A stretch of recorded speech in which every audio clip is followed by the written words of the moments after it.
ప్రభువును లోకరక్షకుడైన యేసుక్రీస్తు నామమున మీ అందరికీ నా యొక్క ప్రత్యేక వందనములు. ఈ ఉదయకాల సమయమున దేవుడు మనకిస్తున్నటువంటి వాగ్దానమును చదువుకుందాం. సామెతల గ్రంథము 3వ అధ్యాయము 34వ వచనము. అపహాసకులను ఆయన అపహసించును, దీనుని ఎడల ఆయన దయచూపును. ఆమేన్. దేవునికే మహిమ కలుగును గాక. ఈ ఉదయకాల సమయమున దేవాతి దేవుడు ఈ యొక్క వాగ్దానము ద్వారా మనందరితో మాట్లాడుతూ ఉన్నారు. ఈ యొక్క వాక్యమును మనం జ్ఞాపకం చేసుకుంటే, అపహాసకులను ఆయన అపహసించును, దీనుని ఎడల ఆయన దయచూపును. చాలామంది అపహాస్యం చేస్తూ కాలము గడుపుతూ ఉంటారు. అపహాస్యంగా తమ జీవితాలను గడిపేస్తూ ఉంటారు. ఇతరులను అపహసిస్తూ తాము సంతోషపరుచుకుంటూ తామేదో గొప్పవారు అనుకున్నట్టు, తామేదో తెలివైన వారు అన్నట్లు, తామేదో అందరికన్నా అన్నీ కలిగిన వారైనట్టు ఇతరులను చాలా సులకనగా చేస్తూ, తక్కువ చేస్తూ, అపహసిస్తూ ఉంటారు. నువ్వెంత, నీ బ్రతికెంత, నీ జీవితం ఎంత అన్నట్లుగా వారిని మాట్లాడుతూ ఉంటారు. వాళ్ళని బాధ పెడుతూ ఉంటారు. వాళ్ళని అందరి ముందు కించపరుస్తూ ఉంటారు.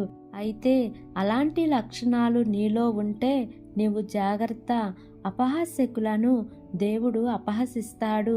నీవు ఇతరులను అపహసిస్తూ కాలం గడుపుతూ ఉన్నావేమో కానీ దేవుడే నిన్ను అపహసిస్తే నీ బ్రతుకు ఏమవుతుందో ఆలోచించు.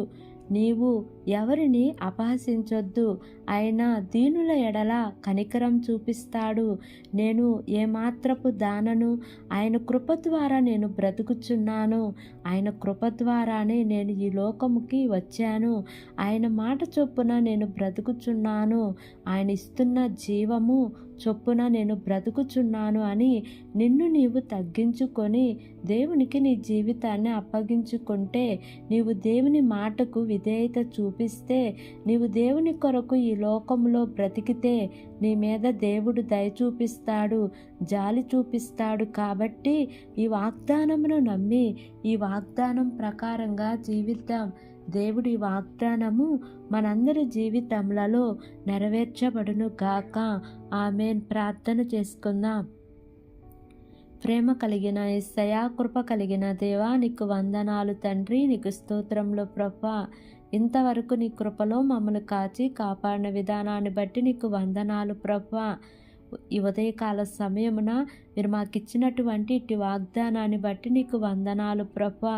ఎంతమంది బిడ్డలు ఈ వాక్యంను విని ప్రార్థనలో ఏకీభవిస్తున్నారో తండ్రి, ప్రతి కుటుంబాన్ని మీరు జ్ఞాపకం చేసుకోండియా. నీ మేలుల చేత వారిని తృప్తిపరచమని అడుగుచున్నాను ప్రభువా. ఏ కుటుంబంలో అయితే నాయన ఏ అవసరత ఉన్నదో నువ్వు గుర్తెరిగి వారి యొక్క అవసరతలు తీర్చమని మిమ్మల్ని వేడుకుంటున్నానయ్యా. వారి కుటుంబాలలో శాంతి, సమాధానము, నెమ్మదిని మీరు వారికి అనుగ్రహించమని అడుగుచున్నాను ప్రభువా. మా దేశంను జ్ఞాపకం చేసుకోండి అయ్యా. దేశంలో పరిపాలిస్తున్న ప్రతి అధికారుల కుటుంబాలను జ్ఞాపకం చేసుకోండి తండ్రి. వారందరికీ మంచి ఆరోగ్యమును దయచేయండి అయ్యా. వారు చేస్తున్న పనుల్లో మీరు తోడుగా ఉండండి ప్రభువా. ఈ దినము నూతనంగా ప్రారంభిస్తున్న ప్రతి కార్యక్రమంలో యేసయ్యా మీరు ముందుండి నడిపించండి దేవా. ప్రయాణాలు చేస్తున్న ప్రతి బిడ్డను జ్ఞాపకం చేసుకోండి యేసయ్యా.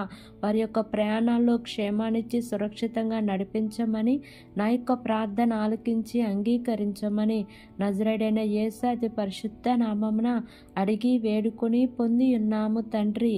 Amen, amen, amen. Praise the Lord. God bless you all.